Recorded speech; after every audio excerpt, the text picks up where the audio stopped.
యేసుక్రీస్తు నామములో కూడి వచ్చిన అందరికీ కూడా పేరు పేరు వలన ప్రత్యేకమైనటువంటి వందనాలు తెలియజేస్తున్నాను. అందరికీ వందనాలు.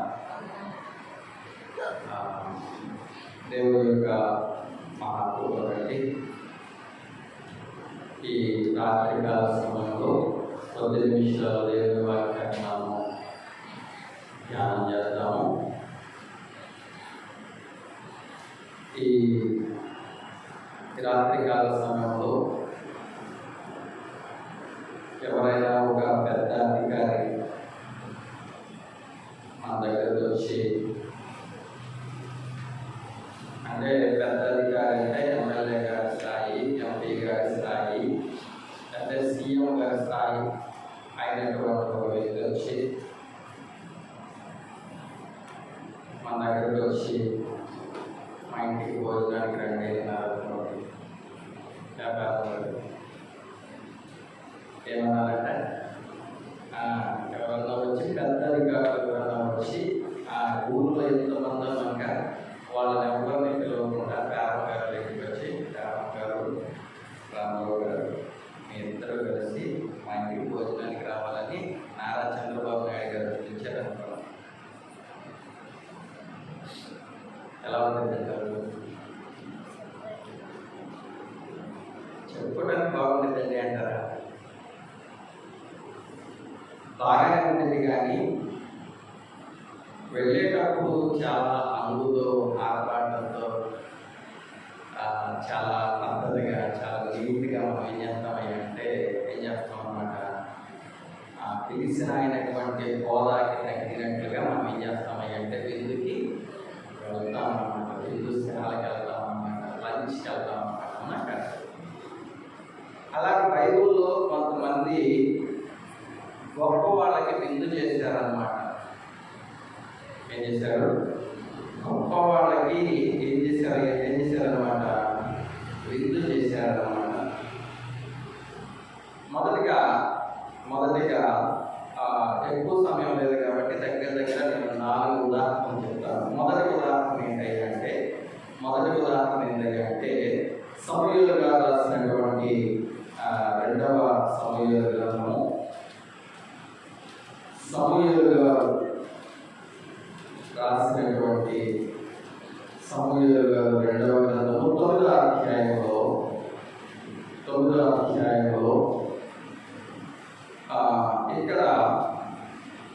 ఇక్కడ దావీదు గారు ఒక వ్యక్తికి విందు చేశాడు. దావీదు గారు అంటే మనందరికీ తెలుసు. దావీదు గారు అంటే ఇశ్రాయేలులను 40 సంవత్సరాలు పరిపాలన చేసినటువంటి రాజు ఎవరు? దావీదు గారు.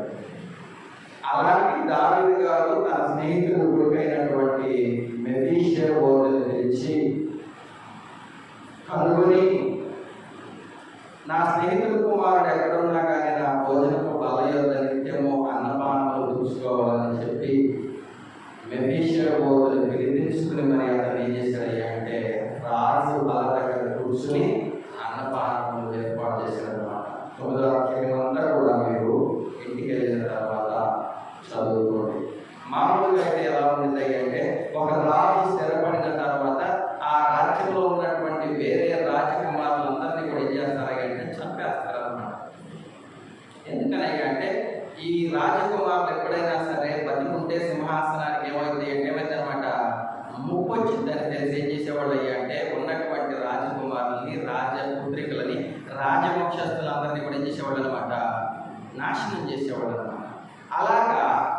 అలాగా దావీదు గారు చేయకుండా ఏం చేశారంటే యోనాతాను కుమారుడైనటువంటి మెఫీషోబెతును పిలిపించుకొని, నీవు సదాకాలం ఎల్లప్పుడూ నా భోజనపు బల యొద్ద ఏం చేసేవాడు అంట భోజనం చేయాలి అని చెప్పాడు అనమాట.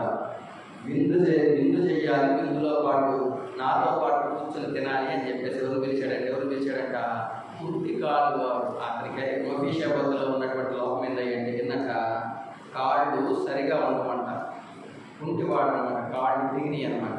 ఆయన అలాంటి మెఫీషోబెతు దావీదు బల యొద్ద కూర్చొని ఏం చేసేవాడంట, విందు చేసేవాడంట. చూడండి 9వ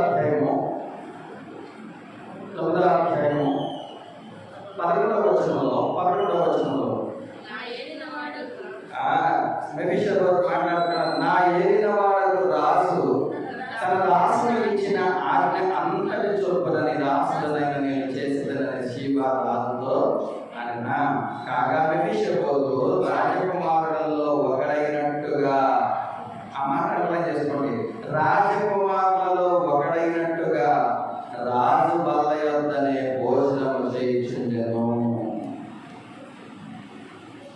11వ వచనంలో మెఫీషబోతు యెరూషలేములో కాపురం నుండి సదాకాలము రాజు బల్ల యొద్ద భోజనము చేయుచుండెను. అతని కాళ్ళు రెండు కూర్చుంది. దావీదులో ఉన్నటువంటి ఆ రాజ్యపు లక్షణాలు వేరు, మెఫీషబోతులో ఉన్నటువంటి లక్షణాలు వేరు.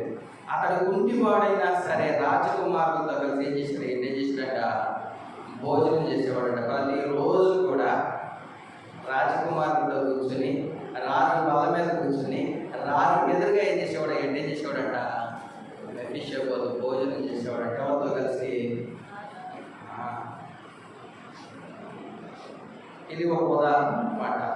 ఎన్నిక లేనటువంటి మెఫీషబోతు, కుంటివాడైనటువంటి మెఫీషబోతు దావీదు కుమారులతో కలిసి, దావీదు గారితో కలిసి ఏం చేసేవాడట భోజనం చేసేవాడంట. రెండవ ఉదాహరణ, అతని కుమారుడైనటువంటి సొలొమోను గారు మనకి బాగా తెలుసు. ఎవరి కుమారుడు? దావీదు కుమారుడైనటువంటి సొలొమోను గారు మనకి తెలుసు అనమాట. ఆయన డైనింగ్ టేబుల్ ఈ మూల మొదలుకుంటే ఆ మూల దాకా ఉంటుంది అనమాట. ఎవరిది? సొలొమోను గారిది. మామూలుగా అయితే మనం భోజనం చేసేటప్పుడు ఒక పచ్చడి, ఒక పప్పు, ఒక పెరుగు ఉంటే అద్భుతం అనమాట. అంతేనా? మన ఇళ్ళల్లో 3 కూరలు పెరుగు ఉంటే అద్భుతం ఆ రోజుకి, అంతేనా? కానీ సొలొమోను గారు భోజనం వాళ్ళు ఎలా ఉండిద్దయ్యా అంటే అద్భుతంగా ఉండిందంట. ఎలా ఉండిందంట? అద్భుతంగా ఉండిందంట. మొదటి రాజుల గ్రంథం 4వ అధ్యాయం 22వ వచనంలో, మొదటి రాజుల గ్రంథం 4వ అధ్యాయం 22వ వచనంలో, ఒక్క దినమునకు సొలొమోను భోజనపు సామాగ్రి ఎంతనగా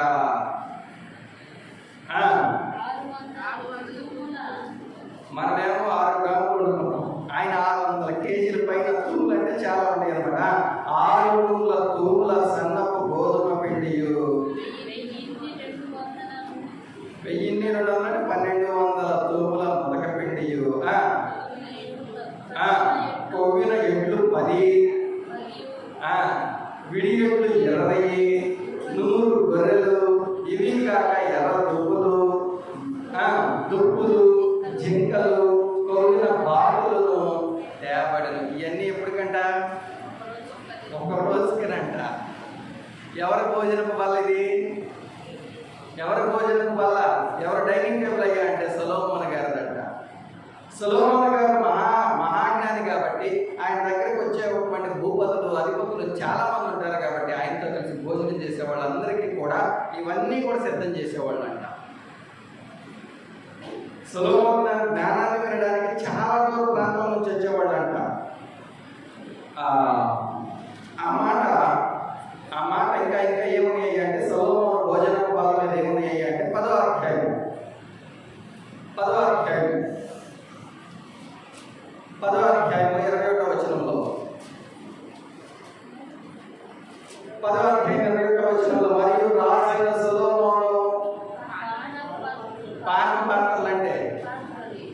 పాత్రలు అంటే మనం డిస్పోజల్ వాడుతున్నాం చూడు, ఆయన బంగారాన్ని వాడేవాడంట. ఎవరు? సొలొమోను గారు. ఆ మాట ఉంది చూడండి, ఏముంది? రాజైన సొలొమోను పానప పాత్రలు బంగారు అయి ఉండెను, లెబనోను అరణ్య మందిరపు పాత్రలను బంగారమే, వెండిది ఒకటి లేదు. సొలొమోను దినములలో వెండి ఎన్నికకు బంగారపు ప్లేట్లలో తినేవాడు, బంగారంతో తాగేవాడంట నీళ్ళు. ఎవరు? సొలొమోను ఒక్కడే కాదు, సొలొమోనుతో కూర్చున్నటువంటి వారు ఎవరైనా సరే బంగారపు ప్లేట్లో భోజనం చేసేవాళ్ళంట. సొలొమోను గారితో కూర్చున్నటువంటి భూపతులు, అధిపతులు ఏం చేసేవాళ్ళు అంటే పానపు పాత్రలు కూడా దేంతో తాగేవాడంట?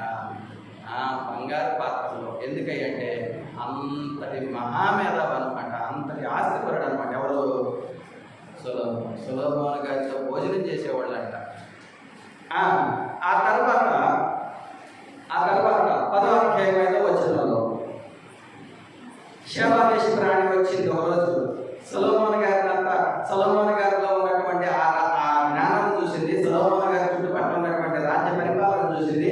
ఆ భోజనం దగ్గరికి వచ్చేసరికి ఏముంది అంటే 5వ వచనంలో అతని భోజనపు బల్ల మీద 5వ వచనంలో అతని బల్ల మీద ఉన్న భోజన ద్రవ్యములను, అతని సేవకులు కూర్చుని పీఠములను, అతని వృక్షాలు కనిపెట్టుటయు వారి వస్త్రములను, అతనికి గిన్నెలందించు వారును యెహోవా మందిరమందు అతడు అర్పించు దహన బలులను చూసి విస్మయమైందంటే ఎవరు? మనం ఎవరి ఇంటికన్నా వెళ్ళామనుకోండి, రాంగాల్లో ఒకసారి చేపలు, ఒకసారి మాంసం, ఒకసారి ఆట మాంసం, పక్కన రొయ్యలు పెట్టారనుకోండి, అబ్బా అంటారనమాట. మన పరిస్థితి అదే. రాణిగారే ఆశ్చర్యపోయిందయ్యా అంటే అసలు ఎలాంటి భోజనం పెట్టుంటాడయ్యా అంటే అద్భుతమైనటువంటి భోజనం పెట్టాడంట. ఇది లేదు అంటానికి పెట్టాడు, అన్ని విధాలుగా పెట్టాడంట. మీరు అర్థం చేసుకోండి, సొలొమోను భోజనపు బల్లయ్య అంటే పాత్రే బంగారం అయ్యి ఉంటే భోజనం ఎలాంటిది పెట్టేవాడు. కాబట్టి సొలొమోను దగ్గరికి వచ్చినటువంటి వాళ్ళందరూ కూడా ఏం చేసేవాళ్ళు అయ్యా అంటే అతనితో కలిసి ఏం చేసేవాళ్ళంట? భోజనం చేసేవాళ్ళంట. 4వ అధ్యాయం 34వ వచనంలో అతని జ్ఞానపు మాటలు తెలుసుకున్నకై అతని జ్ఞానమును గురించి వినిన భూపతులందరిలో నుండి, జనులందరిలో నుండి మనుషులు సొలొమోను వద్దకు వచ్చేది. ఉందామాట వీళ్ళందరూ కూడా సొలొమోనుతో కలిసి ఏం చేసేవాళ్ళు అంటే మహారాజుతో కలిసి ఏం చేసేవాళ్ళు అనమాట? భోజనం చేసేవాళ్ళు అనమాట. మొదటి ఉపమానం చెప్పాను అనమాట. దావీదు గారితో కలిసి, రాజకుమారులతో కలిసి మెఫీషోబెతు భోజనం చేసేవాడు. అతని కాళ్ళు 2 కూడా ఉండేవి. మహారాజు అయినటువంటి మహాచక్రవర్తి అయినటువంటి సొలొమోను గారితో కలిసి భూపతులు ఏం చేసేవాడు అంటే చేసేవాళ్ళంట? బంగారపు పాత్రల్లోనూ బంగారపు గ్లాసులతో ఏం చేసేవాడు అంటే చేసేవాళ్ళంట? విందు చేసేవాళ్ళంట. అవునా? ఇంకా చూద్దాము. చాలా ఉదాహరణలు ఉండేలే కానీ ఇవన్నీ చెప్పడానికి సరిపోతలే. కానీ ఒక ఉదాహరణ చూస్తాను. ఏంటంటే మనందరికీ తెలుసు, ఎస్తేరు. ఎవరు? ఎస్తేరు హామానుకి ఆహ్వానించిన ఏం చేసిందంట? విందు చేసిన ఒక రాణి. ఇప్పుడు దాని పురుషులు రాజులు చేసినటువంటి విందు గురించి చెప్పారు. మొదటి రాజు దావీదు గారు ఎవరికి చేశాడు? మెఫీషోబెతుకు చేశాడు. రెండవ రాజు అతని కుమారుడు సొలొమోను ఎవరికి చేశాడు? భూపతులకి అధిపతులకి చేశాడు. మూడో ప్లేస్లో ఎవరు ఉన్నారయ్యా అంటే ఒక రాణి, స్త్రీ ఉన్నారన్నమాట. ఆ పేరేంటయ్యా అంటే ఏందనమాట? ఎస్తేరు. ఆమె హామానుకి, ఎవరికి హామాన్ అంటే యూదులకి శత్రువు అనమాట. ఎవరు? హామాన్ అంటే శత్రువు.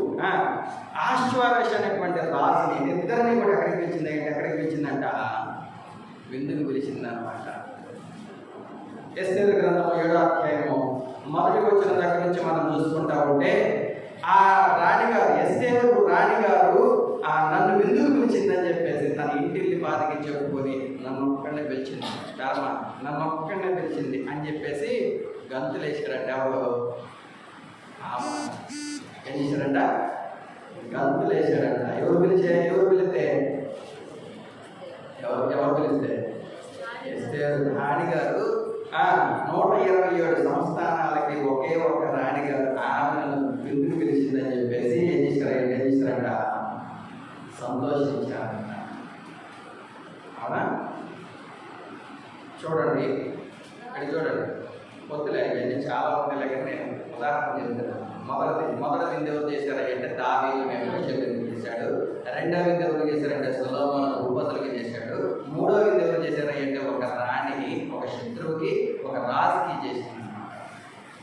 ఈ విందులన్నిటికంటే గొప్ప విందు ఏదన్నా ఉందయ్యా అంటే అది భూలోకంలో ఏంటనమాట? ఈ మూడింటి కంటే గొప్ప విందు బైబిల్లో రాయబడింది. అదేంటంటే లోకాసు వార్త 14:7 కలుపులకు వచ్చేసాము. ఈ మాట చెప్పుకుని మనం ముగించుకుందాం. యేసుక్రీస్తు వారితో ఒక వ్యక్తి అనబడుతున్నాడు. నాకు ఏమంటున్నాడు అంటే లోకాసు వార్త 14:7 పిలువబడిన వారు భోజన పంక్తిని అగ్రపీఠంలో ఏర్పరచుకున్న ఆయన చూసి వారితో ఈ ఉపమానము చెప్పాను. చెబుతూ ఏమన్నాడయ్యా అంటే 15వ వచనంలో ఆయనతో కూడా భోజన పంక్తిలో కూర్చుండిన వారిలో ఒకడు ఈ మాటలు విని, ఆ మాట అండర్లైన్ చేసుకోండి, దేవుని రాజ్యములో భోజనము చేయువాడు ధన్యుడని ఆయనతో చెప్పాను. దానియేలుతో మెఫీషోబెతు భోజనం చేశాడు. సొలొమోను గారితో భూపతులు రాజుల భోజనం చేశారు. ఎస్తేరు హామానికి ఆశ్వరశ్కి భోజనం చేశారు. రాజులతో కలిసి భోజనం చేయడం కంటే, అధిపతులతో కలిసి భోజనం చేయడం కంటే, శత్రువులతో కలిసి భోజనం చేయడం కంటే దేవుని రాజ్యంలో భోజనం చేయడం చాలా చాలా గొప్ప విషయం. ఉందన్నమాట. దేవుని రాజ్యంలో ఏం చేశారంట? 15వ వచనంలో ఆయనతో కూడా భోజన పంక్తిని కూర్చుండే వారిలో ఒకడు ఈ మాటలు విని, దేవుని రాజ్యంలో భోజనము చేయువాడు ధన్యుడు. సొలొమోను కంటే గొప్ప ఆధిక్యత మనం యేసుక్రీస్తు వారితో కలిసి ఏం చేస్తామంట భోజనం చేస్తాం. చాలా మందికి ప్రభురాత్రి భోజనం అంటే దాని విలువేందో, దాన్ని ఎవరితో కలిసి తీసుకున్నాము, దేవుడు మనల్ని ఎందుకు పిలిచాడో దానికి అర్థం కావట్లేదు. ఇందాక ఏం చెప్పానంటే దావీదు గారు రాజై ఉండి మెఫీషోబెతుని పిలిస్తే మెఫీషోబెతు ఎంత ఆనందపడ్డాడు. నన్ను దావీదు రాజు భోజనానికి పిలిచాడు. సొలొమోను గారు భోజనము బల్ల యొద్ద కూర్చున్నటువంటి వాళ్ళందరూ ఆశ్చర్యపోయారు. బంగారపు ప్లేట్లలోనూ బంగారపు గ్లాసుల్లోనూ భోజనం పెడుతున్నారు. ఎస్తేరు అనేటువంటి రాణి నన్ను మాత్రమే భోజనానికి పిలిచింది అని చెప్పేసి హామాను ఎంత సంతోషించుంటాడు. అటన్నిటికంటే దావీదు కంటే గొప్పవాడు, సొలొమోను కంటే గొప్పవాడు, ఎస్తేరు రాణి కంటే గొప్పవాడైనటువంటి యేసుక్రీస్తు వారి యొక్క రాజ్యంలో భోజనం చేయడం అనేది చాలా చాలా చాలా గొప్ప విషయం.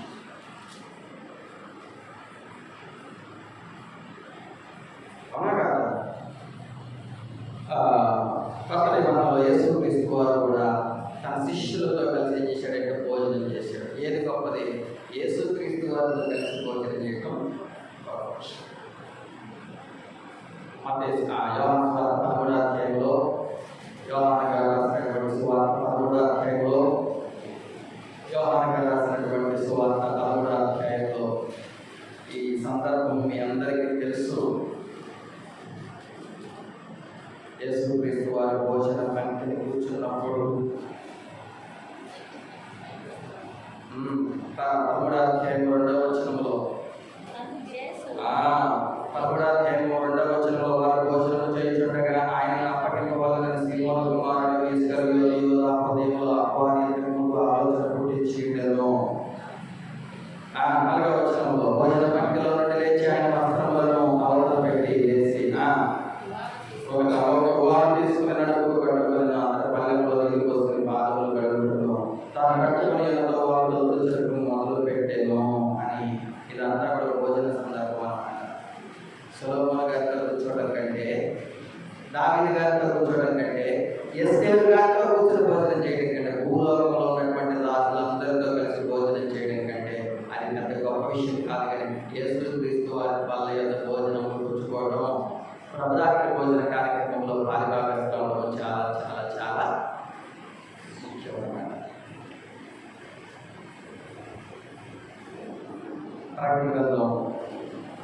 ప్రకటన గ్రంథము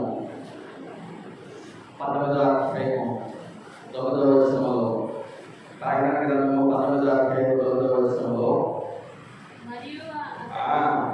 ప్రకటన గ్రంథము 19వ అధ్యాయము 9వ వచనంలో మరియు అతడు నాతో ఇలాగ చెప్పాడు,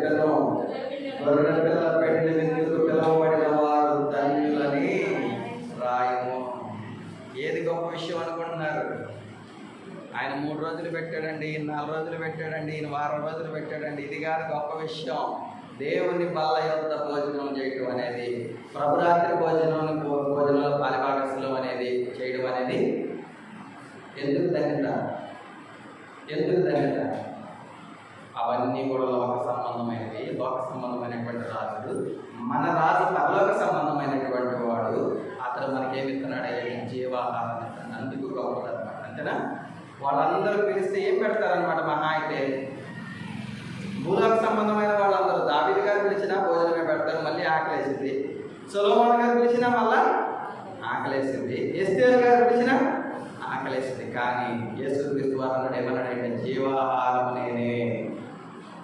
అలాంటి భోజనపు బల్ల యొద్ద భోజనం తినడం అనేది, విందులో పాలిభాగస్సులం అవడం అనేది, దాన్ని ఏమన్నాడంట? గొర్రె పిల్ల పెళ్లి విందుకు పిలువబడిన వారు ధన్యులు. అవునా? దేవుని రాజ్యంలో భోజనం చేయవాడు ధన్యుడు.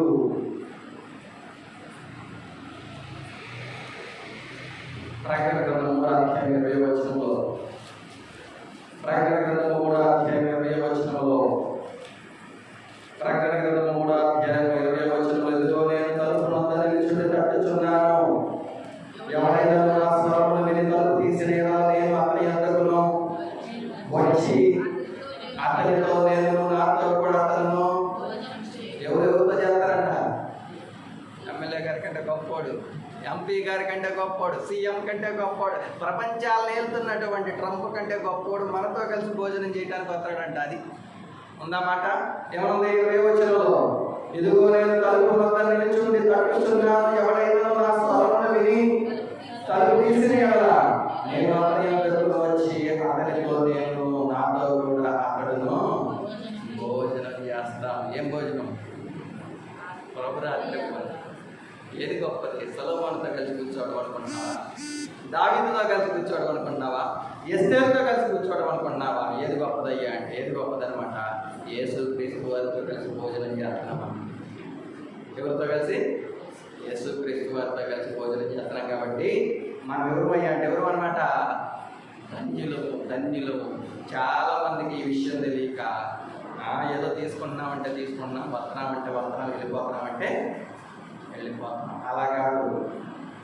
ఏది గొప్పదయ్యా అంటే, ప్రకటన గ్రంథం 3వ అధ్యాయం 20వ వచనం ప్రకారం, 19వ అధ్యాయం 9వ వచనం ప్రకారం, లూకా సువార్త 14వ అధ్యాయం 7వ వచనం ప్రకారం సొలొమోను కంటే గొప్పవాడు మనకి చేశాడు. అవునా కదా? కాబట్టి ఇందాక చెప్పానమాట. ఇందాక ఏం చెప్పానయ్యా అంటే, గొప్ప రాజులతో విందుకు వెళ్ళాలయ్యా అంటే మన స్థాయి కూడా అలాగే ఉండాలన్నమాట. అంతేనా? దావీదు గారితో భోజనం చేయాలి అంటే మెఫీషేబోతు గారి స్థాయి వేరుగా ఉండాలి. అంతేనా? సొలొమోను గారితో భోజనం చేయాలయ్యా అంటే ఆయన స్థాయికి తగ్గట్టుగా వెళ్ళాలి. ఎస్తేరు గారు రాణితో భోజనం చేయాలి అంటే ఆయన స్థాయికి తగ్గట్టుగా అంతపురానికి వెళ్ళాలి. మనం కూడా దేవుని బల్ల యొద్ద అన్నపానములు పుచ్చుకుంటున్నామంటే మన ప్రవర్తన సరిగా ఉండాలి, మన విశ్వాస జీవితం సరిగా ఉండాలి, మన పరిశుద్ధత సరిగా ఉండాలి. మనం వేసేటువంటి ప్రతి అడుగు కూడా దేవుడికి నచ్చే విధంగా మనం ఏం చేయాలి అంటే దేవాలయంలోకి ప్రవేశించాలి. ఎలా పడితే అలా వెళ్ళం కదా భోజనానికి. అవునా కదా? ఆ భోజనానికి మనము బాహ్య సంపన్నంగా అలంకరించుకుని వెళ్తే ఈ భోజనానికి అంతరంగ స్వభావం ఎలా ఉండాలి అంటే నిర్మలమైనదై.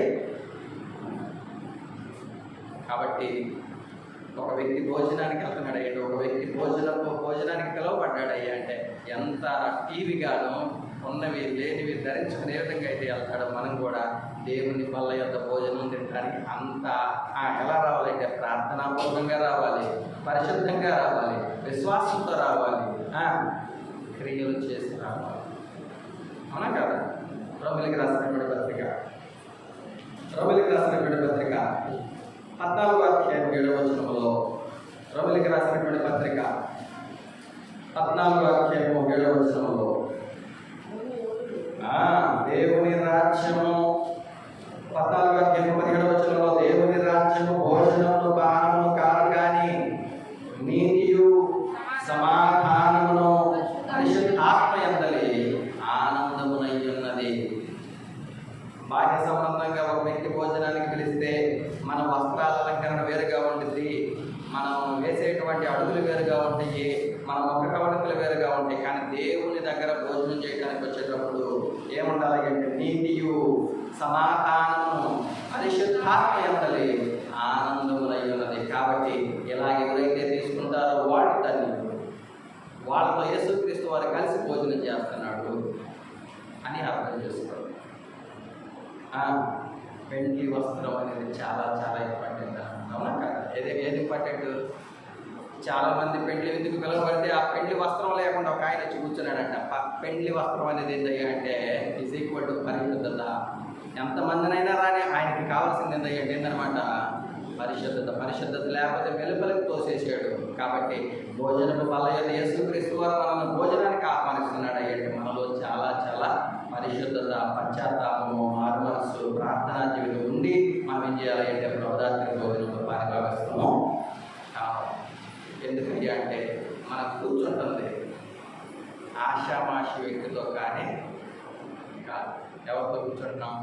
లోకాలను కలిగించినటువంటి సృష్టి ఆయనతో ప్రారంభమైంది. అవునా కాదు? ఆయన పరిశుద్ధతలో నీతిమంతుడు. ఆయన లాంటి దేవుడు మనప్పుడు దేవుడు. ఆయన సముద్రాన్ని గర్దిస్తుంది. ఏమైతే అనమాట ఆగిపోతుంది. గాలి నిమ్మళమైంది. ఆయన 5 రొట్టెలు 2 చేపలు ఏం చేయగలిగంటే 5,000 మందికి పంచగల అంత శక్తిమంతుడు. మాటతో శవానికి కూడా ఏం చేయగలడంట జీవాన్ని ఇచ్చేవాడు.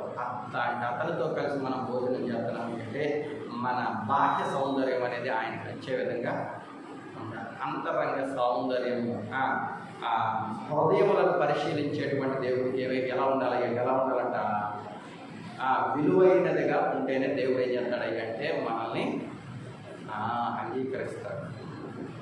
కాబట్టి ఈ రాత్రికాల సమయంలో నేను చెప్పేటువంటి విషయం ఏంటయ్యా అంటే సొలొమోను గారి దావీదు గారు మెఫీషబోతు పిలిచిన, సొలొమోను గారు భూపతులను పిలిచిన, ఎస్తేరు రాణి హామాను అహష్వేరోషు పిలిచిన అవన్నీ కూడా లోక సంబంధమైనవి. కానీ యేసుక్రీస్తు వారి భోజనం వల్ల అన్నపానాలు కూర్చుకున్నవాడు ఎందుకయ్యా అంటే వాళ్ళందరూ శరీర సంబంధమైనటువంటి ఆహారాలు ఇస్తే యేసుక్రీస్తు వారు ఏమి ఇచ్చాడయ్యా అంటే నా శరీరమును తిని నా రక్తము తాకుడు ఏమవుతాడంట జీవం కలిగిన వాడు, నిత్య జీవం కలిగిన వాడు అయి ఉన్నాడు అని చెప్పాడు అనమాట. యోహాను సువార్త 6వ అధ్యాయము 57వ వచనంలో పరలోకము నుండి దిగి వచ్చిన జీవాహారమును ఏంటంట? ఏ ఆహారం అంటే ఎక్కడి నుంచి వచ్చిందంట? సొలొమోను గారు ఇచ్చిన, దావీదు గారు ఇచ్చిన, ఎస్తేరు గారు ఇచ్చిన భూ సంబంధమైన ఇచ్చారు. అవునా కదా? పరలోకము నుండి దిగి వచ్చిన జీవాహారమును నేనే. ఎవడైనా మీ ఆహారమును భుజించితే వాడు ఎల్లప్పుడూ జీవించును. మరియు నేను ఆహారము లోకమునకు జీవము కొరకైన నా శరీరమే అని మీతో నిశ్చయముగా చెప్పుచున్నాను. 53వ వచనంలో 55వ వచనంలో 54వ వచనం నా శరీరమును తిని నా రక్తము తాగువాడే నిత్య జీవము గలవాడు, అంత్య దినమున నేను వారిని లేపుదును. నా శరీరము నిజమైన ఆహారమును, నా రక్తము నిజమైన పానములై ఉన్నది. నా శరీరము తిని నా రక్తములు తాగువాడు నా యందు నేను, వారి యందు నేనుంటే జీవము గలనట్టు నన్ను పంపిన కనుక నేను తండ్రి మూలముగా జీవించుతున్నట్టే నన్ను వాడు నా మూలముగా జీవించును. ఇదే పరలోకము నుండి దిగి వచ్చిన ఆహారము. పితరులు మరణాలు తిరిగి చనిపోయినట్టు కాదు. ఈ ఆహారం తిరిగివాడు ఎల్లప్పుడూ జీవించునని మీతో నిశ్చయముగా చెప్పుచున్నాను. కాబట్టి యేసుక్రీస్తు వారు ఇచ్చినది, యేసుక్రీస్తు వారు ఏర్పాటు చేసినటువంటి విందు ఆషామాషి విందు కాదు. ఎలాంటిదంట? పరలోకం నుండి వచ్చింది. ఎలాంటిదయ్యా అంటే జీవాహారమైనది. ఎల్లప్పుడూ ఇది తింటే ఏమవుతాడంటే ఎల్లప్పుడు ఏమవుతాడంట జీవిస్తాడంట. అందుకని ఏం రాశాడంట గొర్రె పిల్ల పెండ్లి ఎందుకు పిలువబడిన వారు ధన్యులు. అది లోకంలో చాలా మంది ఉన్నారు కానీ వాళ్ళు ఎవరికి దక్కదు. ఎవరు దక్కిందా? ఎవరైతే యేసుక్రీస్తు వారి రక్తంలో కడగబడ్డారు, పరిశుద్ధులుగా మార్చబడ్డారు, నీతిమంతులుగా మార్చబడ్డారు, వాళ్ళకి మాత్రమే దేవుడు ఏం చేస్తున్నాడంటే ప్రతి ఆదివారం ఏం చేస్తున్నాడంటే ముందే ఏర్పాటు చేస్తున్నాడు. అంతేనా? దేవుడు మనందరికీ కూడా ప్రతి ఆదివారం ఏమవుతున్నాడంట, విందుని ఏర్పాటు చేస్తున్నాడు. కాబట్టి దానిలో పాలిభాగస్తులైన వాళ్ళు. ఓకేనా? ఏం చెప్పాను